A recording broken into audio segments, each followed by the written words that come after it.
The views and opinions expressed on the Nova Society are those of the panelists and guests and do not necessarily reflect the views or opinions of the Phoenix Research Institute or any institution which any panel member is associated.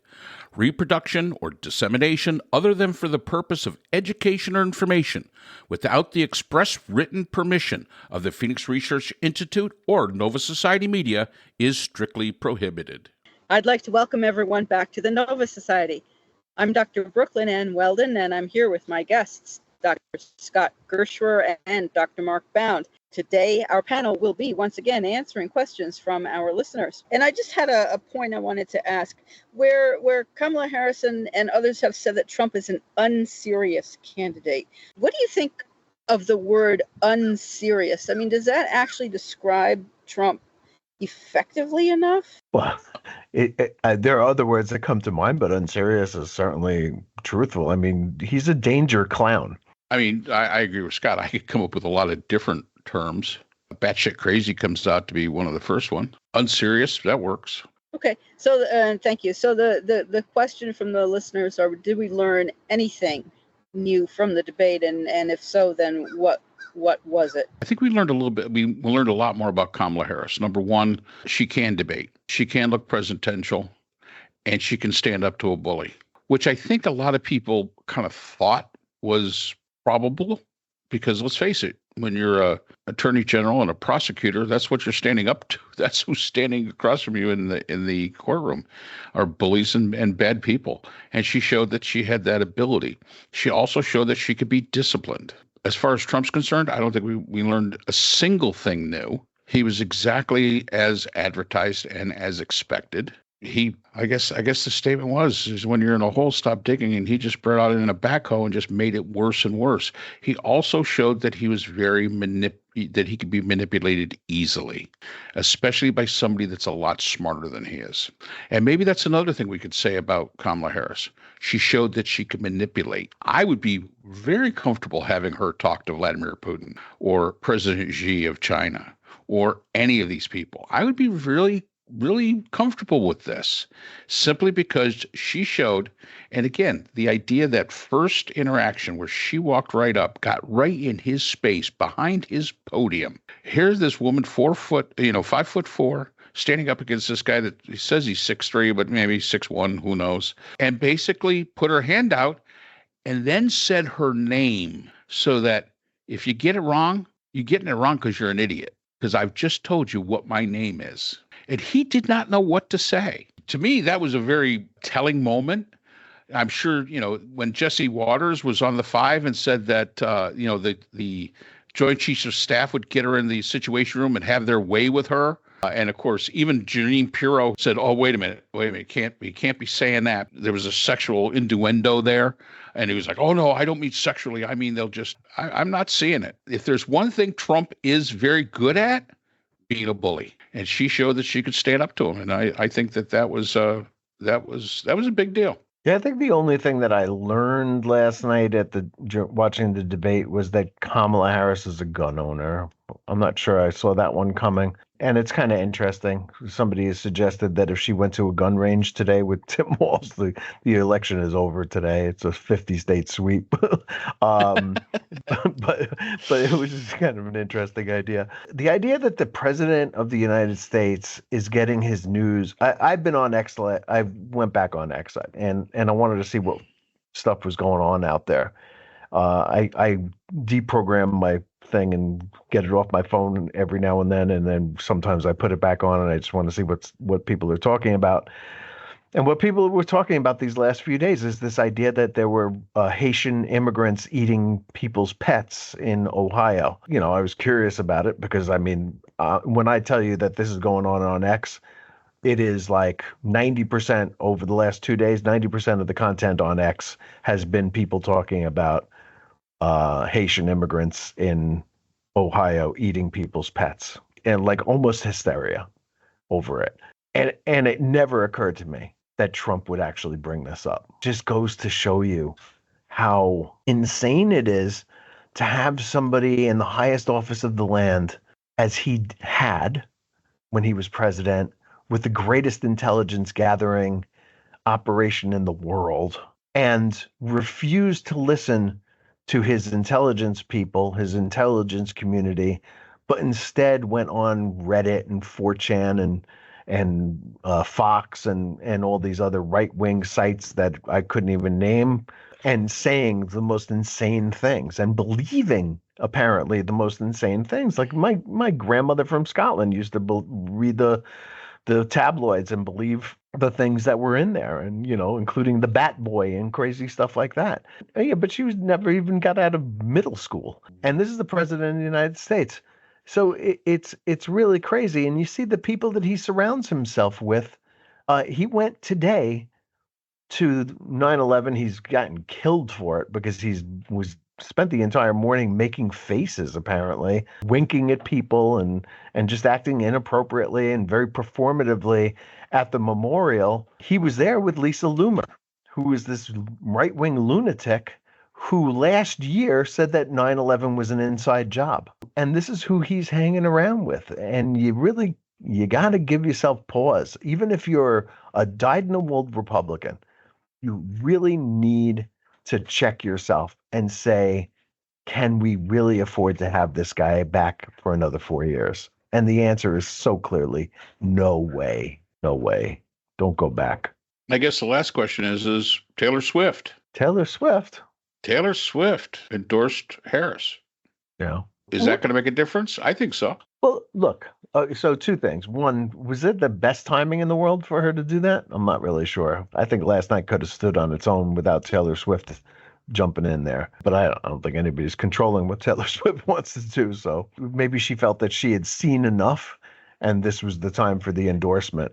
Myself, I would have preferred it to happen next week sometime, when possibly nothing else is going on. Does it help in a close election like this is likely to be? Yeah, of course it helps. And any bit helps, If RFK could help a little bit, Taylor Swift could certainly help a little bit, maybe more. It's that tight an election. And so if you can get anybody's endorsement, I think it's a good thing. Yeah, and I like the way she framed it. She did not come and say, okay, all my Swifties go out and vote for Kamala Harris. What she basically said was, do your research, pick the candidate that's right for you. But the most important thing she said was, be sure to register to vote. Yeah. Because I'm going to probably guarantee, and I have nothing to base this on, that generation of Swifties, they did not tune into that debate. No. I mean, that's just not what they do. They're not going to hang out for an hour and a half and listen to what they see as two old people talking. What I find still astounding is that the race is this close, given the fact that Trump is behaving and the way he is and saying what he's saying. I mean, last night with the his followers are resilient. Yeah, I mean, the people saying now that that Kamala Harris wants to give people who are in prison sex change operations, and kids in school coming home with sex change operations. I mean, that is as ludicrous, so far beyond reality that it's just staggering to me. This race shouldn't even be close. It's just mind-boggling. Mm-hmm. America, right? That's America. Yeah, that's right. We've lost our collective mind. I mean, but look, we talked about this a few weeks ago with the President Grant versus the governor of New York, who was not quite pro-slavery, but certainly not pro-Reconstruction. The biggest hero of the Civil War. 3 southern states couldn't vote in the election. It was still like a 4-point swing, so it's a close country. That's just the elections are, we're not going to, we've seen blowouts. It happens occasionally. Hopefully it'll happen this time. I agree that the biggest thing Taylor Swift could do is get people to register, and everybody, especially in states like Pennsylvania and Florida, I think would certainly be a great win. And certainly can happen. I mean, Obama won it twice. Is really the big thing. Get people registered to vote. Get them out to vote. Let's get 100 million votes. Because the way historically it shows, the more people that vote, the worse Republicans do. Yep.